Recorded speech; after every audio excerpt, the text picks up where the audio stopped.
ابھی میں گھر سے نکل رہا تھا, اخبار پہنچا, مین ہیڈنگ دیکھا کہ 15 ریاستوں میں پاپولر فرنٹ آف انڈیا, جو کچھ نوجوان مسلم نوجوانوں کی ایک تنظیم تھی اور ہے, اس کے ٹھکانوں پر چھاپے مارے گئے.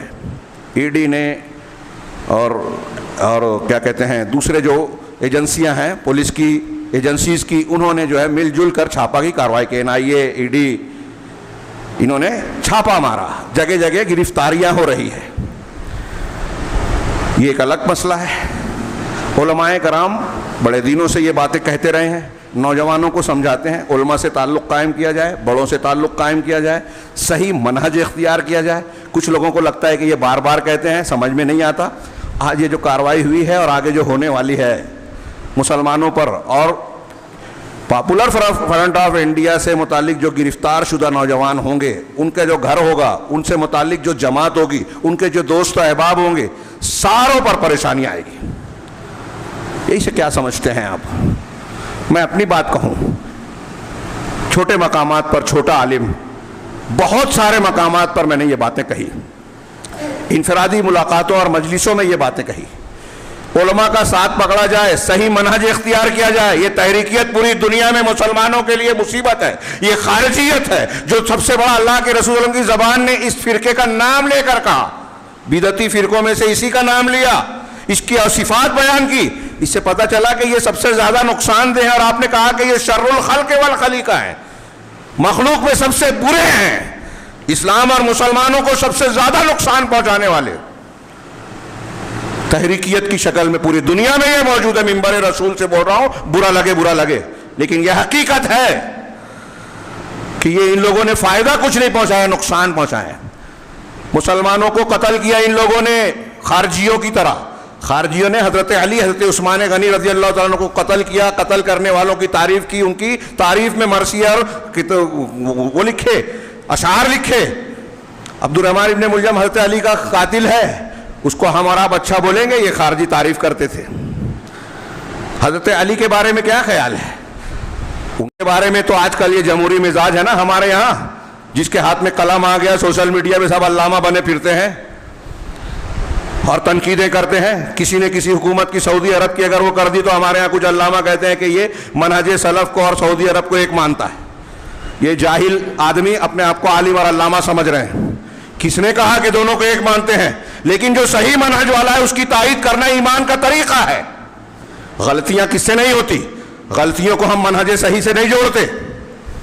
بہرحال میں عرض کرنا چاہتا ہوں کہ یہ جو کارروائیاں ہو رہی ہے, یہ اس کی تیاری سالوں سے ہو رہی ہے. علماء اس سے لوگوں کو مطلع کرتے ہیں, لیکن علماء کی ہمارے نوجوان, ابھی نوجوانوں کی بات کروں, ہمارے یہاں خبر آتی ہے مرزا علی انجینئر پاکستان کا.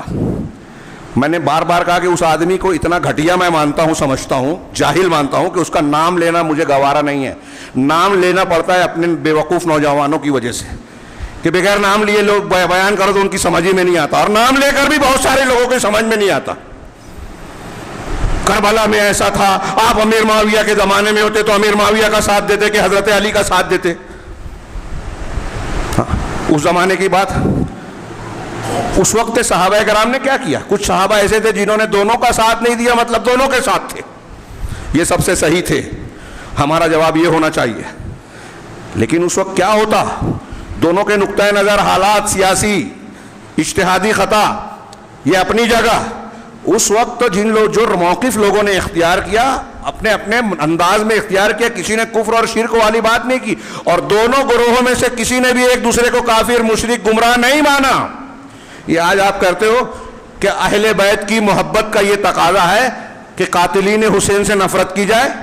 اگر ایسا ہے, ہمارے ایک دوست نے بتایا تو میں نے کہا کہ ان سے سوال کیا جائے کہ اگر ایسا ہے تو حضرت حسین رضی اللہ تعالیٰ عنہ کے قاتل آپ مانتے ہو یزید اور ان کے خاندان کو, اور حضرت حسین کی شہادت کے بعد ان کا گھر جا کے ان کے یہاں مہمان ٹھہرا, مطلب ان کو خود اپنے گھر والوں سے حضرت حسین سے محبت نہیں تھی آپ کے معیار کے مطابق. واقعہ کربلا کے بعد دونوں خاندانوں میں 18 رشتے, شادیاں ہوئی. اس واقعے کے بعد اور پہلے یزید کے ہاتھوں پر کئی صحابہ نے بیعت کر رکھی تھی, اس کو خلیفہ مانا تھا, کافر کسی نے نہیں مانا. تو آپ اتنے بہادر ہیں جو صحابہ کرام بزدل تھے اس زمانے کے, یہ آپ کو نہیں سمجھ رہا ہے، لیکن رافضی دین کا دشمن آپ کو دین سے دور کرنے کے مقصد سے یہی چاہتا ہے. آج آپ یہ کہہ رہے ہو کہ حب اہل بیت کے مقابلے کے کا تقاضا یہ ہے کہ ان سے نفرت کی جائے. اب جب یزید اور ان کے ساتھیوں سے آپ نفرت کریں گے تو صحابہ بھی زد میں آئیں گے. ان صحابہ کو مقرر کرنے والے اور ان کے معاونین بھی زد میں آئیں گے. حضرت عثمان، حضرت علی، حضرت عمر، حضرت عمر، کوئی نہیں بچتا.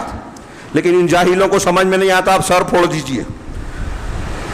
ان گروپوں میں آپ دیکھیے کہ یہ خارجی ہوں یا آج جن کی گرفتاریاں ہو رہی ہے، ان کے ساتھ آپ جائزہ لیجئے کہ علماء کرام کتنے ہیں. ہوں گے کچھ ہوں گے علماء، جتنے بدعتی خرافاتی ہیں سب کے ہاں کچھ علماء کہلانے والے لوگ ہیں. لیکن کون کیسا ہے، کیا مقاصد ہے، ان کے علم کا کیا درجہ ہے، یہ آپ جائزہ لیجئے.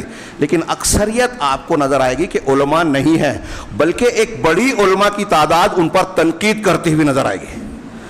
اب ہمارے نوجوانوں کو اتنا بھی شعور نہیں ہے کہ کم سے کم یہ دیکھیں کہ ہمارے ملک اور جگہ کے زیادہ تر علماء جن کو غلط کہہ رہے ہیں اس کا جائزہ تو لے. علماء کی مجلس میں تو جائیں.